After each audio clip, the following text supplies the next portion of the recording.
Olá pessoal, tudo bem? Eu sou o Vitor Gabriel e estou gravando este vídeo hoje para apresentar a vocês uma nova série de tutoriais aqui do canal que irá ensinar a criar um mini editor de imagem utilizando Python e Kivy.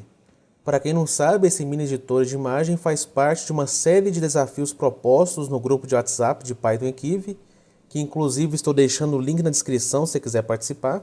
E o editor de imagem em si funciona basicamente como? Ele tem uma tela inicial que solicita que o usuário arraste uma imagem aqui nela.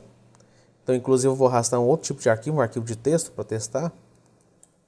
Aí, se a pessoa arrastar uma imagem inválida, né, um outro tipo de arquivo, ele avisa a pessoa e solicita que ela tente novamente.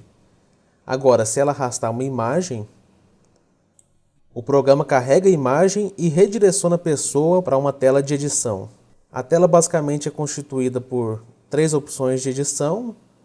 Uma opção é responsável por girar a imagem no sentido horário, no sentido anti-horário, e a última opção é responsável por remover as cores da imagem. Aí, se a pessoa terminar de editar, ela pode vir aqui em salvar, vai mostrar o diretório aqui, ela pode escolher o nome da imagem, cancelar ou salvar. Aí, depois que a imagem é salva, o programa retorna para a primeira tela, onde a pessoa pode começar a editar novamente. E eu resolvi separar essa série de tutoriais em 2 etapas. A primeira etapa eu ensino apenas como criar o editor de imagem em si, não é? Aí na sequência começo com a parte de Kivy. Então espero que você tenha gostado, né, dessa ideia, desse projeto, não é?